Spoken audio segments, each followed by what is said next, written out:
Right, it's been a while.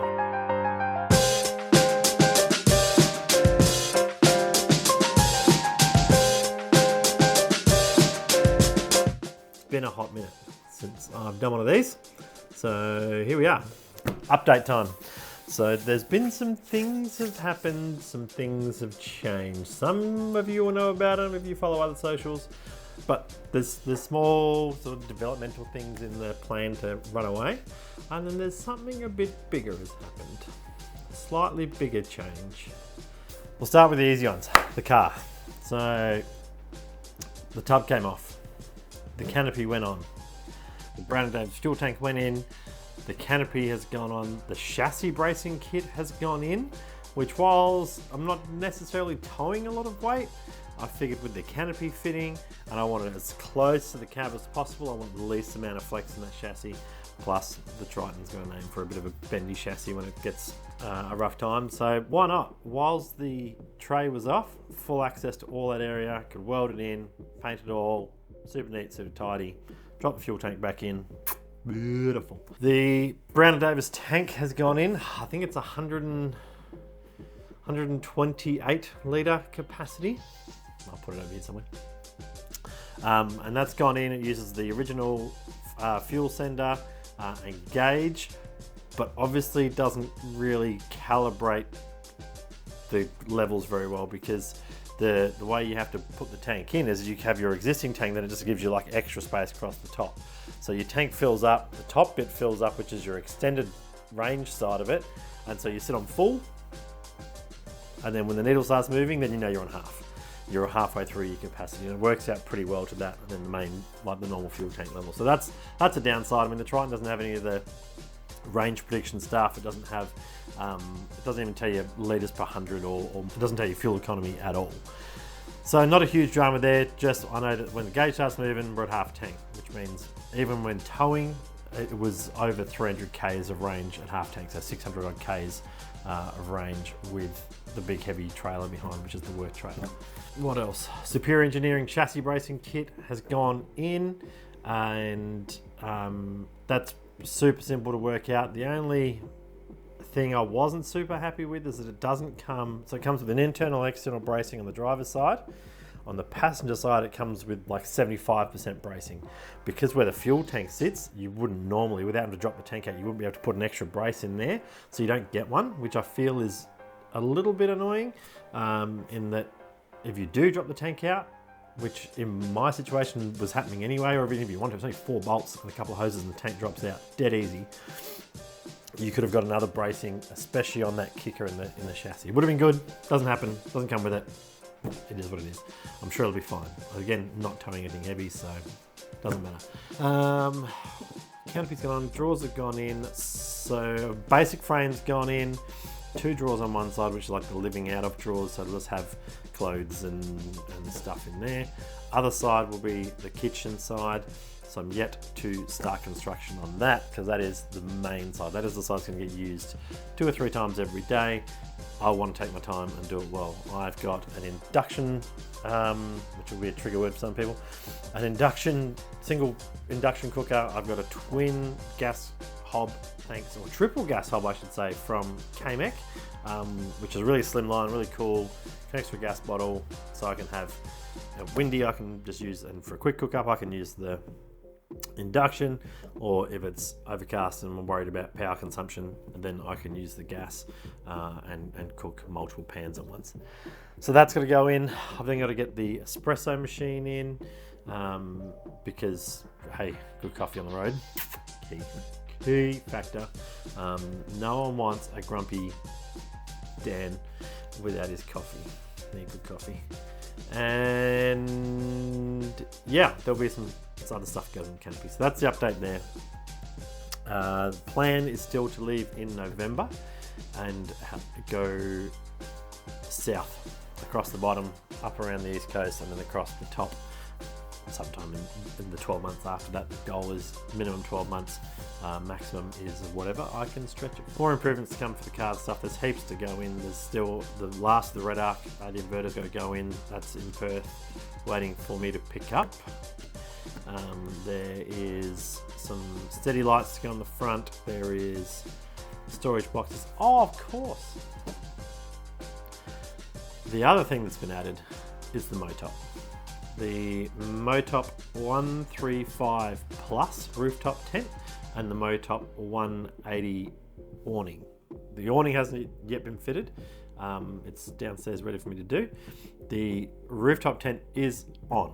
It's mounted directly to the canopy and it fits like a glove. This thing is just off the top of the canopy, sits on its own tracks and fits front to back like it was designed to. I mean, it's a 2100mm canopy. It was a 2150 rooftop tent, so the maths was there. It was going to fit, but looks like it was born to be there. So good. Only had one night in it. Got it up there, bolted it on. Didn't film a single bit of the installation. It wasn't the best weather.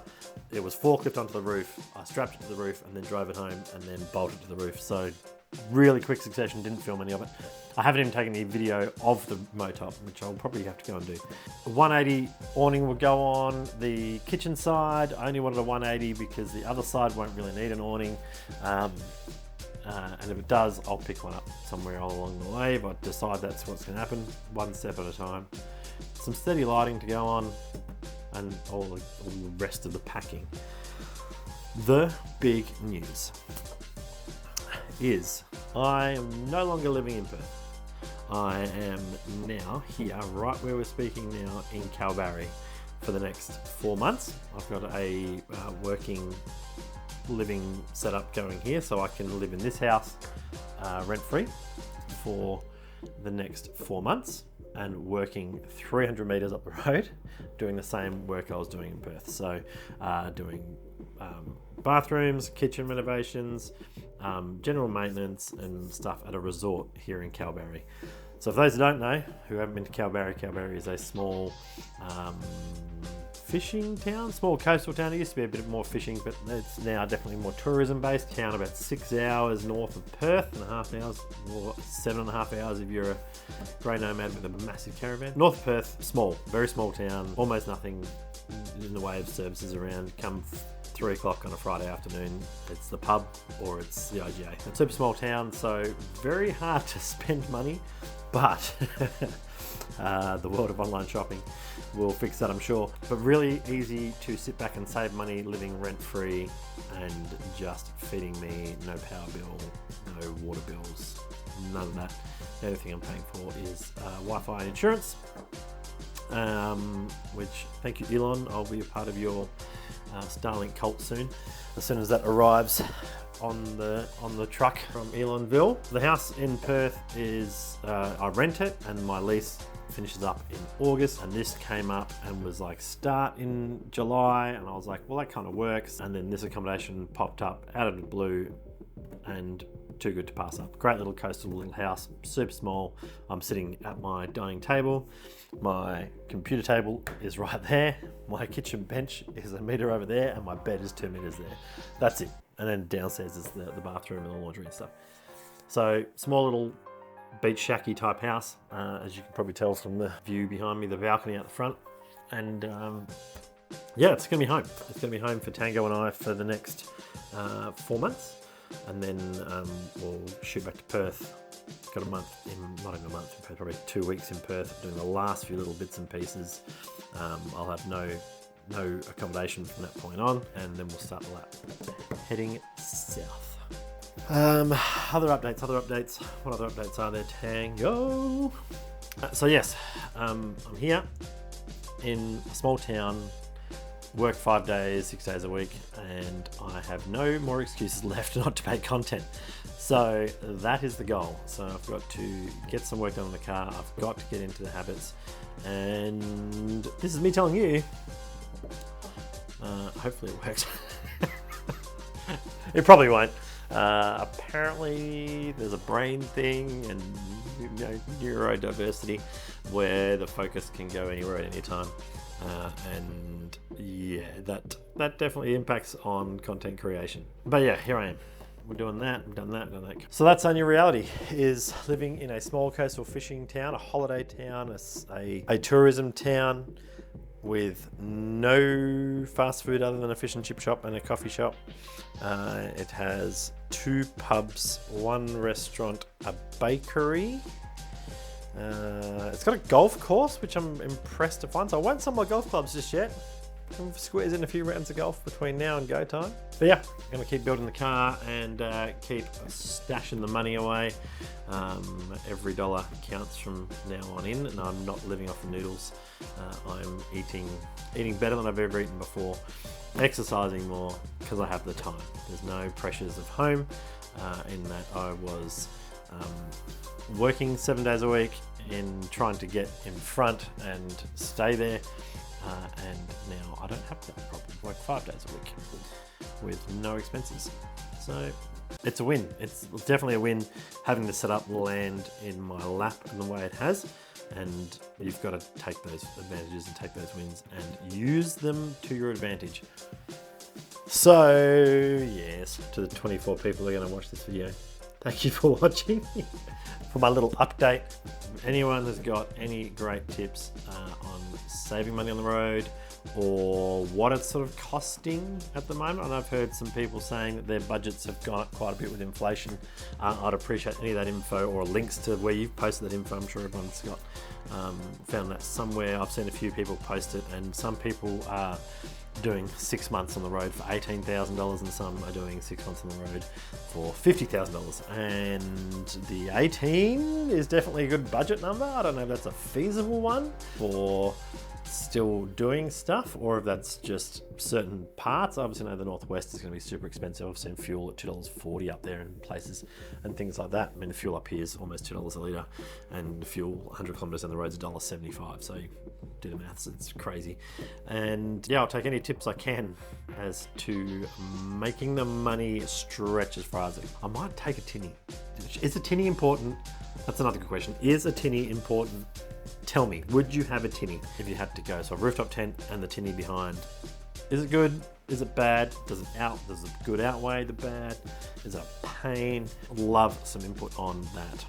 I love some input on stretching a dollar as far as we can go.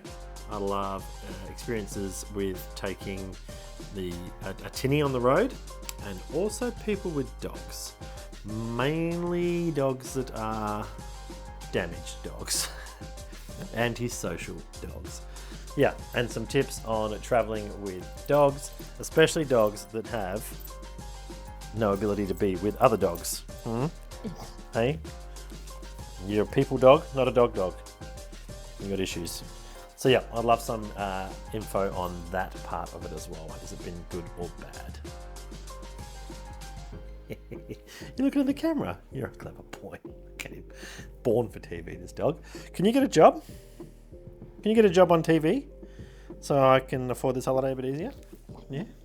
Good boy. Thanks for watching, guys. See you on the next one.